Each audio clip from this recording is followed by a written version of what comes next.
Hey there, Kickstarter. Douglas Costello here, And Ian Costello. and we're here to take you through the building of the Dungeon Master Hero Vault. One of my favorite design strategies whenever I'm approaching a new project is to look at historical examples and sort of look for inspiration in the past. For the Dungeon Master Hero Vault, I chose to look into medieval armor.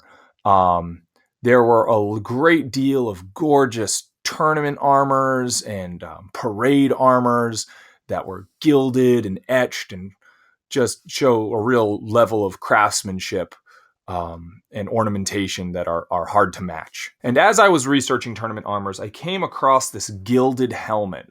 This gilded helmet was made in 1555 for the Holy Roman Emperor at the time, and there was just a pattern on this helmet that really caught my eye, and I thought would be a really interesting motif to explore. So I took out my trusty digital camera and I took a quick photo and switched it to black and white and printed it out. And then I started tracing with just good old-fashioned tracing paper. After I had roughly sketched it in, I put another piece of tracing paper on top of that piece of tracing paper, and I used just some French curves to sort of even out all the curves. And I just needed just an eighth of a segment because this is a repeating pattern. So I just got an eighth of a segment done, and then in Photoshop I was able to then mirror that around a central point, and that's how I got the final design. At that point, I brought the design over to my brother Ian, and we got to talk about which materials would sort of fit this design, and we settled on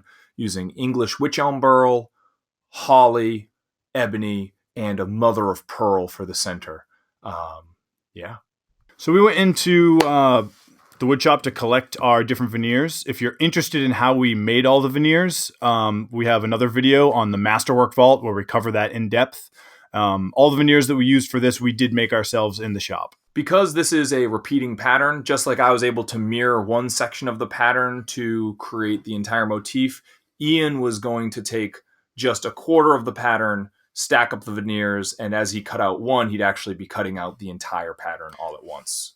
Yeah, that's right. And, the stack cutting works really great on a repeating design because, for exactly the reason that he drew it that way. You're going to get consistency all the way around where, a person sawing out that whole design, there's definitely going to be some inconsistency from one side to the other. And now Ian is taking the stacks of veneer over to the scroll saw. Ian, why don't you tell us about the challenges of sawing this amount all at once? Yeah, there can be a couple challenges with sawing things like this. The blades are very small, like very fine. We use number 2/0 blades. So you need to take your time and let the blades do their work.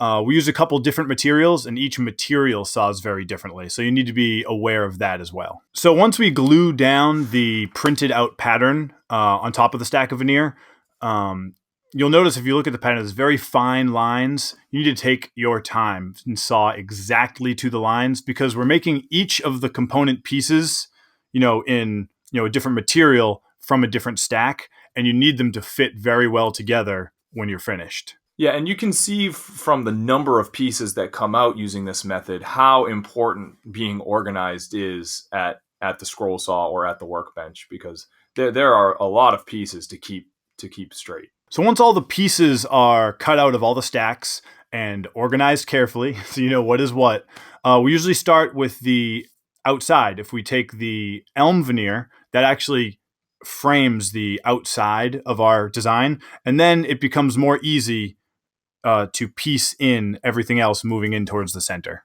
Now that we have the entire pattern dry fit together, we're going to be able to individually craft or cut out the pieces of mother of pearl to fit into the design. The mother of pearl the pieces are too small for us to include in the large stacks as we are cutting, and it also cuts very, very differently than the wood. So you have to sort of treat it separately. Okay, so now we actually decided to do a little sand shading in this design. The original design we drew from was just a repeating pattern, but where we had reduced it to a single element, we thought that adding a little bit of depth would give it some interest and help kind of pull it together. All right, so sand shading is a technique where you use a pan full of hot sand that you would then dip the pieces of wood in. It works very well on lighter woods, and it will char the ends of it in a gradient. So you get like from very dark towards very light. Now that the pieces have been sand shaded, we're going to do our final assembly where we're going to take the elm, the holly, the ebony, and the mother of pearl, assemble them all, and back them with veneer tape. After that is a quick glue up, lots of pressure, lots of glue, and after that is removing the veneer tape from the Hero Vault. So the veneer tape, is a paper tape with a water-activated adhesive. So after the glue up, it just has to be dampened down. Let it sit for a minute, and it will just scrapes right off very easily. After the tape has been removed, it's off to the belt sander to level the vault and to sand it up. So now the top of the Hero Vault is going to be wrapped in a binding, which protects the brittle edges of the veneer, from damage.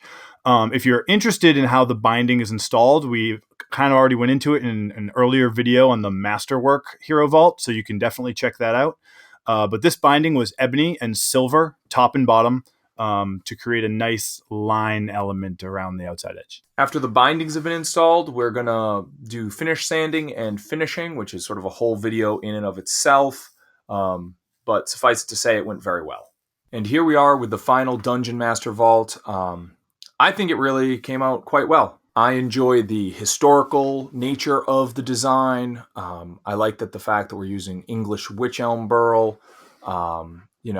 It all sort of ties together to make one successful piece. Yeah, I like that we had a lot of contrast in materials in this piece, especially the mother of pearl, which we haven't worked with a lot, but it has a depth and a luster that really set it apart from wood, and it looks really interesting in with all these others. Yeah, and I think you did a really great job on the sand shading on the holly, sort of getting this it gives it a sense of movement, a sense of over and under the linear elements as they move around the piece.